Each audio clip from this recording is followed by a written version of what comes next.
Hello students, good morning. I am Subhas sir. Today we will read second chapter of Natural Science. बच्चों, आज हम लोग natural science की second chapter पढ़ेंगे। Second chapter है components of food, यानी food के कंपोनेंट्स। बच्चों, इस चैप्टर को हम लोग पार्ट्स में बांट के पढ़ेंगे, यानी कुछ टॉपिक इस पार्ट में और कुछ टॉपिक फिर नेक्स्ट पार्ट में पढ़ेंगे। ओके। चैप्टर आउटलाइंस, हमें किन किन पॉइंट्स को पढ़ने हैं, आइए इसको जान लें। तो need of food for growth and existence of life, यानी लाइफ के एग्जिस्टेंस के लिए और ग्रोथ के लिए फूड का जरूरत। नेक्स्ट, बैलेंस्ड डाइट, उसके बाद हमें बैलेंस्ड डाइट के बारे में पढ़ना है। फिर फूड प्रिजर्वेशन, उसके बाद कंपोनेंट्स ऑफ फूड, फिर knowledge of health.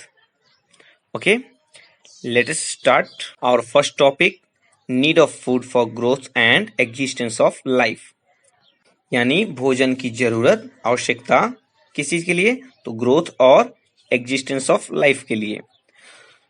Food is very important in our life. We eat food every day. If we do not take food for a whole day, we feel weakness. बच्चों, food हमारे लिए, हमारे जीवन के लिए बहुत important है। हम हर रोज खाना खाते हैं। अगर हम किसी दिन खाना नहीं खाते हैं पूरे दिन, तो हम कमजोरी फील करते हैं, हमें वीकनेस फील होता है। हम अलग अलग टाइम में अलग अलग खाना खाते हैं, अलग अलग नाम से, लाइक ब्रेकफास्ट, लंच, डिनर, ये सब हमें चाहिए। अगर हम नहीं लेंगे तो हमें वीकनेस फील होगा। Okay, food provides us energy to perform various activities. The different components of food are useful for nutrition, growth, development, and protection against diseases.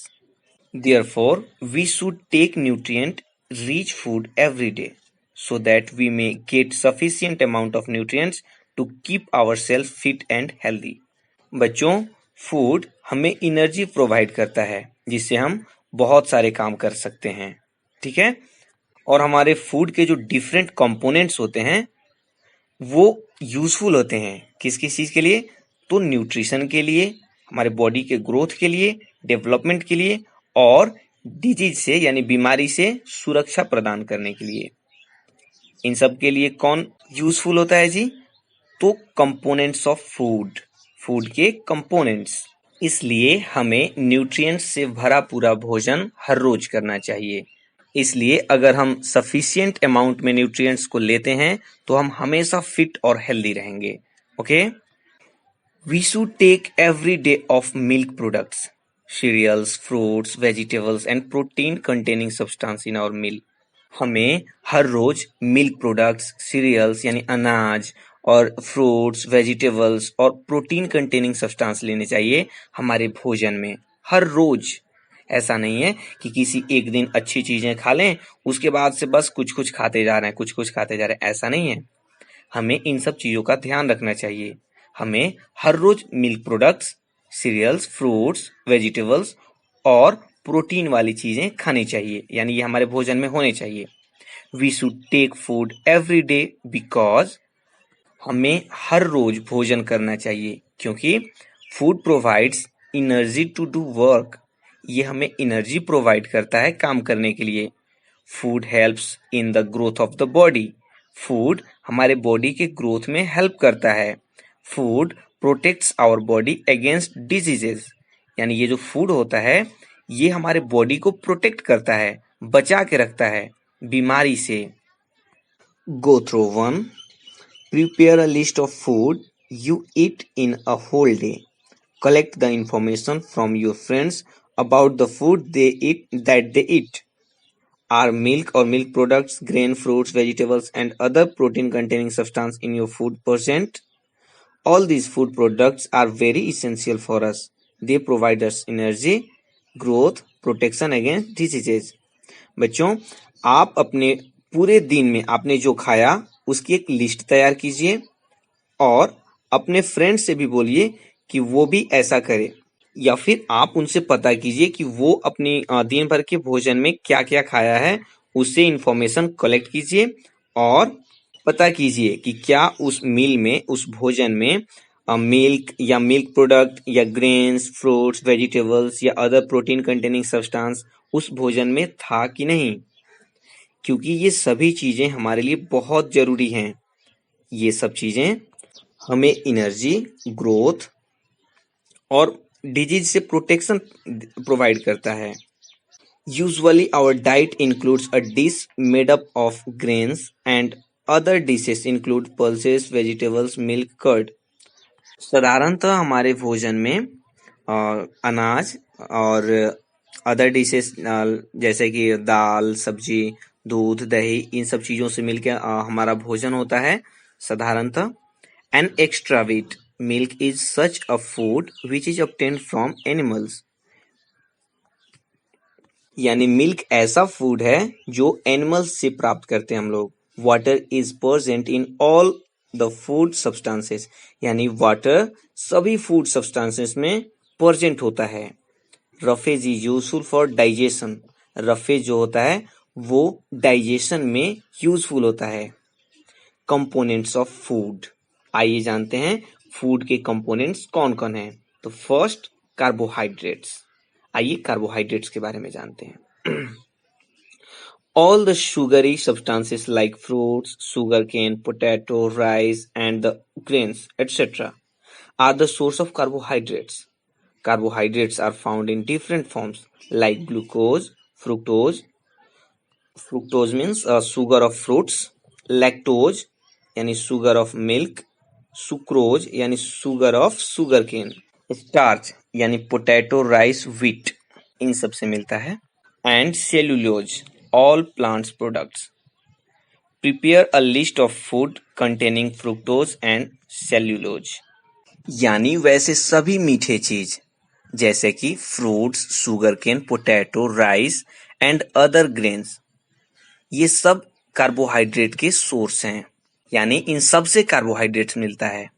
Carbohydrate different forms में होता है जैसे कि glucose, fructose, lactose, sucrose, starch, cellulose, ये सब के सब forms हैं, यानी ये सब कार्बोहाइड्रेट्स के ही फॉर्म्स हैं, कार्बोहाइड्रेट्स के ही रूप हैं। अब ये देखना है कि फ्रुक्टोज यानी ये जो है सुगर ऑफ फ्रूट्स, यानी फ्रूट्स की मिठास को फ्रुक्टोज बोलते हैं। फिर लैक्टोज, लैक्टोज भी कार्बोहाइड्रेट का ही फॉर्म है, और ये सुगर ऑफ मिल्क यानी मिल्क में का है ये मिठास।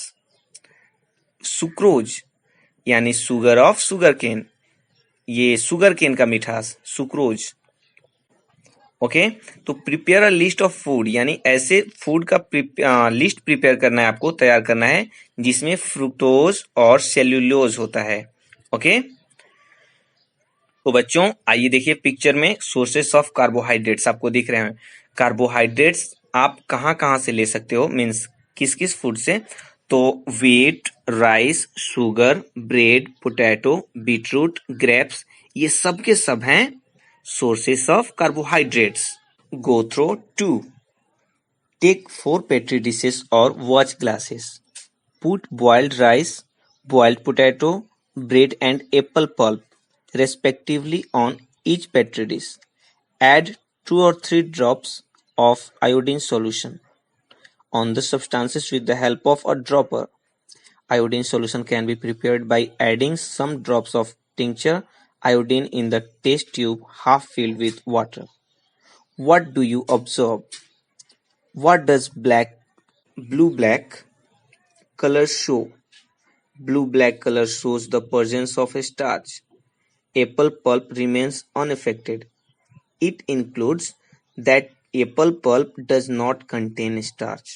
बच्चों आपको 4 पेट्री डिशेस या वॉच ग्लास लेना है जिससे आप देख पाओ, और 4 ठो लिए, और उसमें क्या क्या रखोगे, तो एक में रखोगे बॉइल्ड राइस, फिर एक में रखोगे बॉइल्ड पोटैटो, एक में ब्रेड और एक में एप्पल पल्प, और फिर एक ड्रॉपर की सहायता से, ड्रॉपर की हेल्प से आपको 2 से 3 बूंद आयोडीन सॉल्यूशन डालना है सभी सब्सटेंस में। ठीक है, फिर आप क्या देखोगे, आप क्या पाओगे, तो उसमें देखोगे आपको ब्लू ब्लैक कलर दिखेगा। ये ब्लू ब्लैक कलर दिखाता है स्टार्च के प्रेजेंस को, यानी इसमें स्टार्च है।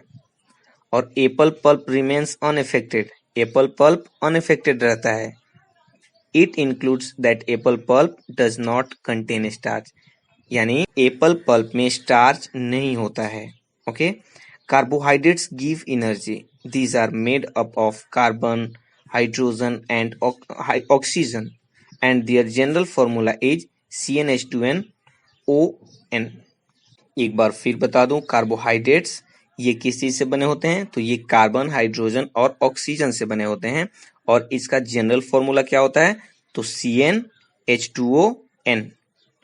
Oxidation of carbohydrates provides energy to animals, which is used for their life processes. This energy is used in performing different functions. This energy, in fact, is released by breaking of molecules of carbohydrates. Enzymes help in the oxidation of carbohydrates. यानी बच्चों, carbohydrate का जो oxidation होता है ये energy provide करता है animals को उनकी लाइफ प्रोसेसेस में। और ये एनर्जी वो अपनी डिफरेंट फंक्शंस को परफॉर्म करने में यूज करते हैं। यह एनर्जी कार्बोहाइड्रेट के मॉलिक्यूल्स के टूटने पे रिलीज होता है। एंजाइम्स कार्बोहाइड्रेट के ऑक्सीडेशन में हेल्प करते हैं। Can you tell that why we take glucose at the time of weakness? Why do you feel slightly sweet when you eat rice or boiled potato? यानी क्या आप बता सकते हो कि जब आपको वीकनेस फील होता है उस टाइम आप ग्लूकोज क्यों लेते हो, या फिर आप बॉइल्ड पोटैटो या राइस खाते हो तो आपको थोड़ा सा मीठा लगता है, ऐसा क्यों? तो carbohydrates get converted into simple sugar glucose which give energy for various activities. Carbohydrate जो होता है वो सिंपल शुगर यानी ग्लूकोज में कन्वर्ट हो जाता है, जो एनर्जी प्रोवाइड करता है हमें हमारे वेरियस एक्टिविटीज को परफॉर्म करने के लिए। तो बच्चों, ये हम लोगों ने किस कंपोनेंट के बारे में जाना? तो ये कार्बोहाइड्रेट के बारे में जाना। अब आइए नेक्स्ट टॉपिक फैट्स के बारे में जानते हैं। फैट्स भी फूड का कंपोनेंट है। आइए फैट के बारे में जानते हैं। Fats also provide energy. Fats are also made up of carbon, hydrogen and oxygen. They contain less oxygen than in carbohydrates. The same amount of fats give double amount of energy than release by the carbohydrates. यानी fats भी energy provide करता है और fat भी बना होता है carbon, hydrogen और ऑक्सीजन से। हालांकि ये कार्बोहाइड्रेट से कम मात्रा में ऑक्सीजन इसमें रहता है, लेकिन इसकी अगर सेम अमाउंट में फैट और कार्बोहाइड्रेट लिया जाए तो कार्बोहाइड्रेट की तुलना में फैट दुगनी एनर्जी प्रोवाइड करता है।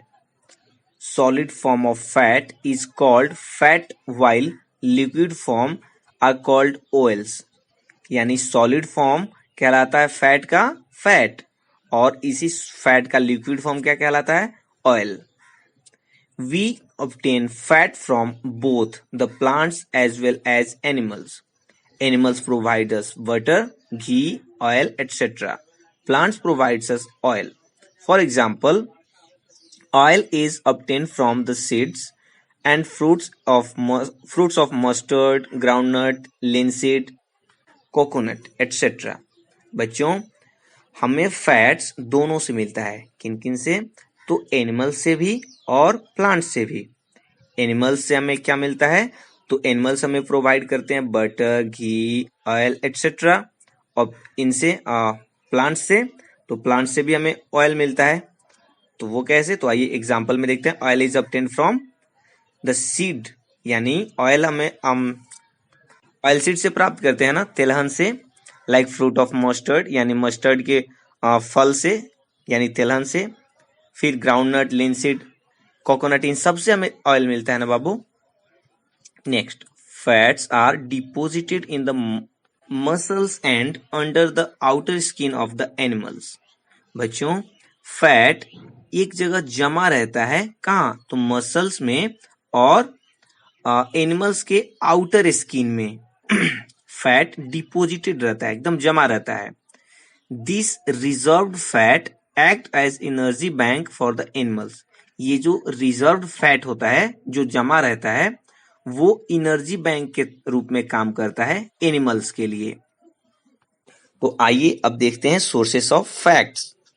तो फैट्स के सोर्सेस कौन कौन है? तो egg, milk, groundnuts, cashew nuts, almonds, pure ghee, oil etcetera, ये सब के सब सोर्सेस ऑफ फैट्स हैं। तो बच्चों, आपको साथ ही साथ ये चीजें भी सीखते चलना चाहिए कि जैसे कार्बोहाइड्रेट्स के सोर्सेस कौन कौन थे और फिर इस फैट्स के सोर्सेस कौन कौन से हैं, इसे आपको हमेशा याद रखना होगा। Okay, go through 3। Spread groundnut, dry coconut, gram dal, besan on different sheet. Observe them after an hour. If a translucent mark is left on the paper, it means fat is present in the food. बच्चों, आप groundnut, dry coconut, gram दाल और बेसन अलग अलग seat पे यानी कागज के पन्ने पे बिखेर के आप रखो और फिर आधे घंटे बाद देखोगे, अगर जिस पेपर पे ट्रांसलूसेंट मार्क मतलब कि पेपर उठाने के बाद आपको थोड़ा बहुत आर पार दिखने लग जाए उसके, तो इसका मतलब समझो कि जिस उस पेपर पे जिस चीज को रखा गया था वो फैट्स वाला है। ओके, यानी उस फूड में फैट प्रेजेंट है। An extra bit, taking excess of fatty food causes obesity which is harmful for the body। यानी बच्चों, ज्यादा फैटी फूड लेना ये ओबेसिटी का कारण हो सकता है। ओबेसिटी मतलब होता है मोटापा, यानी ज्यादा फैटी फूड लेने पे मोटापा हो सकता है और ये हमारी बॉडी के लिए हार्मफुल हो सकता है। Next component of food is protein. तो बच्चों, आप लोग कार्बोहाइड्रेट, फैट अच्छे से पढ़ लिए। अब आइए हम लोग प्रोटीन के बारे में जानते हैं। Proteins mainly help in the growth of the body. Protein rich food is known as body building food. बच्चों, प्रोटीन को मुख्य रूप से बॉडी के ग्रोथ में हेल्पफुल माना जाता है। प्रोटीन रिच फूड को बॉडी बिल्डिंग फूड माना जाता है, यानी जिस फूड में प्रोटीन ज्यादा होती है उस फूड को बॉडी बिल्डिंग फूड माना जाता है। Proteins are complex organic nitrogen containing substance formed in the cells. 14 to 15% of the total protoplasm in protein. Protein contains at least 4 elements: carbon, hydrogen, oxygen and nitrogen. Many proteins also contains sulfur and phosphorus in addition to CHO and N. Protein helps in the formation of tissues required for growth. बच्चों, proteins जो होता है वो complex organic nitrogen containing substance हमारे sales में बनाता है। 14 से 15% टोटल प्रोटोप्लाज्म का प्रोटीन ही होता है। प्रोटीन में 4 एलिमेंट्स होते हैं, और कौन कौन? कार्बन, हाइड्रोजन, ऑक्सीजन और नाइट्रोजन। अधिकांश प्रोटीन में सल्फर और फास्फोरस भी होता है। कार्बन, हाइड्रोजन, ऑक्सीजन और नाइट्रोजन के एडिशन में सल्फर और फास्फोरस भी होते हैं। प्रोटीन जो होता है वो बॉडी के ग्रोथ के लिए रिक्वायर्ड टिश्यूज की फॉर्मेशन करता है, यानी उन्हें बनाता है। Next, go throw 4। Take small pieces of food item like soybean seed, besan and rice flour in different test tubes, respectively. Mash the food into a thin paste and add some water to make a suspension in a test tube. With a dropper, add 2 drops of copper sulfate solution and 10 drops of caustic soda solution. Sodium hydroxide. Shake gently and leave for few minutes. बच्चों, कुछ food items के small pieces लेने हैं, जैसे कि soybean seeds, बेसन और rice flour, और इनको अलग अलग टेस्ट ट्यूब में डालना है। फिर इनको अच्छे से कुचल के एक पतला सा पेस्ट बना देना है। फिर थोड़ा सा वाटर मिला के इसको टेस्ट ट्यूब में डाल देंगे। फिर एक ड्रॉपर के हेल्प से कॉपर सल्फेट सॉल्यूशन का 2 ड्रॉप्स डालना है, यानी 2 बूंद, और 10 ड्रॉप्स डालना है कॉस्टिक सोडा सॉल्यूशन का, यानी सोडियम हाइड्रोक्साइड का, और उसको धीरे धीरे हिलाकर कुछ मिनट के लिए छोड़ देना है। फिर आइए आगे बढ़ते हैं। The colours of the first and second test tube changes into purple but not the third one. If the solution becomes purple, the given food sample contains protein. यानी आप देखोगे कि फर्स्ट और सेकेंड टेस्ट ट्यूब में इसका colour change होके purple हो गया है, बाकी थर्ड का चेंज नहीं हुआ है। यानी जिस सॉल्यूशन का कलर पर्पल हो गया है वो ये शो करता है कि उसमें प्रोटीन है। तो बच्चों, इस एक्टिविटी के हेल्प से आप ये पता लगा पाओगे कि किस फूड में ये प्रोटीन है या नहीं है। तो बच्चों, आपको ये टेस्ट बताए गए हैं, जैसे वैसे कार्बोहाइड्रेट्स पे, फैट पे और प्रोटीन पे, डिफरेंट फूड पे चेक करना है कि किन किन फूड में ये कार्बोहाइड्रेट का है और फैट है और प्रोटीन है।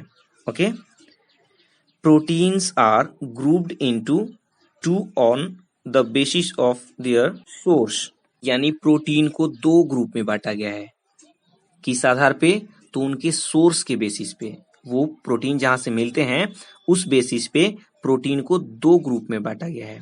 तो फर्स्ट है एनिमल ग्रुप और सेकंड है वेजिटेबल। यानी फर्स्ट है एनिमल प्रोटीन और सेकंड है वेजिटेबल प्रोटीन। तो आइए फर्स्ट पढ़ते हैं। Animal protein, milk, meat, fish and egg are source of animal protein. एनिमल प्रोटीन का सोर्स कौन कौन है?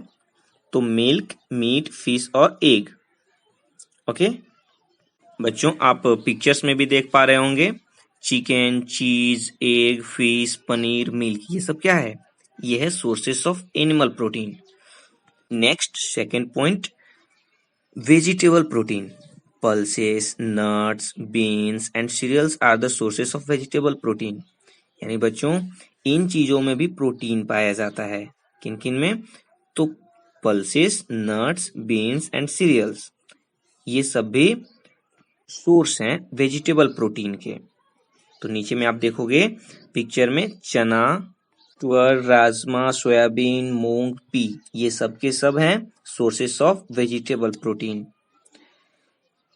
Growing children, weak and injured person required extra protein. Deficiency of protein causes malnutrition. You will read about this in detail in this chapter. यानी बच्चों, growing children में, बढ़ते हुए उम्र वाले बच्चों में, और कमजोर तथा इंजर्ड पर्सन में, जिनको कोई घाव हो गया हो, यानी घायल हो गए हों, तो वैसे इंजर्ड पर्सन में या ग्रोइंग एज वाले बच्चों में या वीक पर्सन में उनको एक्स्ट्रा प्रोटीन की जरूरत होती है। प्रोटीन की कमी के कारण मालन्यूट्रिशन नामक एक बीमारी होता है। बाबू, मालन्यूट्रिशन का मतलब होता है कुपोषण, यानी उनको अच्छे से उनका पोषण नहीं हो पाता है, उसको मालन्यूट्रिशन बोलते हैं। आप इस चैप्टर में इस चीज के बारे में डिटेल में पढ़ोगे आगे। Okay, 4, vitamin and minerals.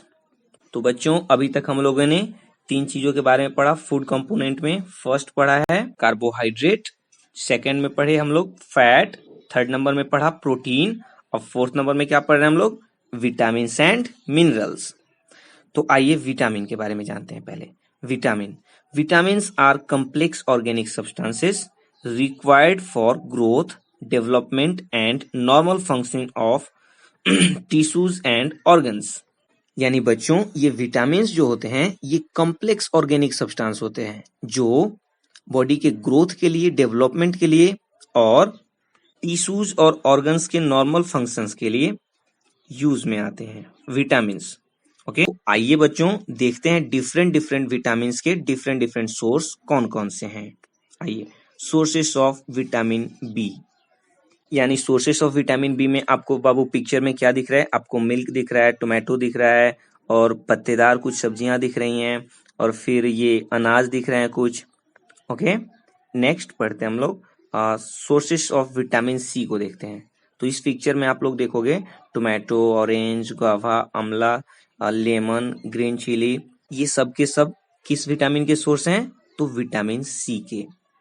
फिर sources of vitamin A, milk, papaya, mango, cold liver oil, carrot, Apple, ये सब सोर्स हैं किस चीज के? तो विटामिन ए के। फिर विटामिन डी की देखा जाए तो milk, butter, egg, fish, chicken, ये सब विटामिन डी के सोर्स हैं। तो बच्चों आपको ये सब चीज पढ़ाई के साथ साथ ये भी ध्यान में रखते चलना होगा कि विटामिन ए का सोर्स कौन कौन है, बी का सोर्स, सी, डी, इन सब चीजों के सोर्स के बारे में आपको याद करते चलना होगा कि किस फूड से हमें कौन सा चीज मिलता है। Okay, vitamins are required in very small quantity, but in their absence, a number of diseases occur in the body. Vitamin deficiency diseases are cured by taking extra and sufficient amount of required vitamins.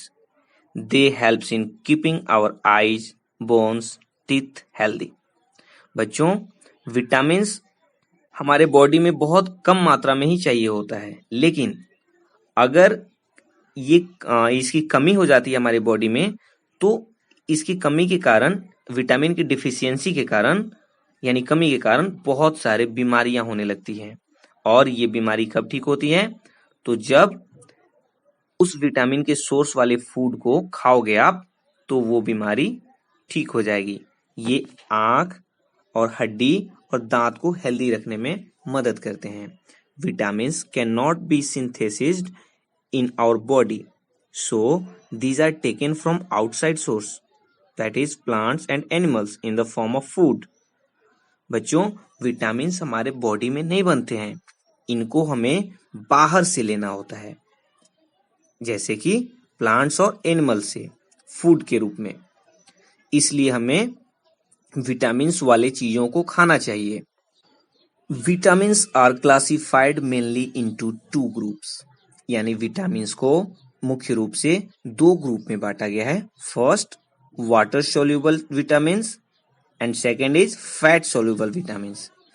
तो water soluble vitamins यानी वैसे vitamins जो water में घुल सकें। तो वैसे कौन कौन से विटामिन्स हैं? तो बाबू वैसे विटामिन्स हैं विटामिन बी और विटामिन सी। और कुछ ऐसे विटामिन्स हैं जो फैट में सोल्यूबल होते हैं, यानी फैट में घुल सकते हैं। तो वो कौन कौन से विटामिन हैं? तो vitamin A, D, E and के, ये सब जो विटामिन है ये फैट सोल्यूबल विटामिन होते हैं। तो अगर आपसे पूछा जाए कि बताइए वाटर सोल्यूबल विटामिन, तो आपका आंसर होगा विटामिन बी एंड सी। अगर आपसे पूछा जाए फैट सोल्यूबल विटामिन, तो आप क्या बताओगे? Vitamin A, D, E and के। Citrus fruits like lemon, orange, etc. are rich source of vitamin C. Carrot, butter, papaya, mango, spinach, etc. are rich source of vitamin A. बच्चों, citrus fruits जैसे कि खट्टे फल, जैसे कि lemon, orange, ये सब विटामिन सी के सोर्स हैं। और carrot, butter, papaya, mango, spinach, ये सब विटामिन ए के सोर्स हैं। Okay, vitamin B complex is found in green leafy vegetables, fruits and milk.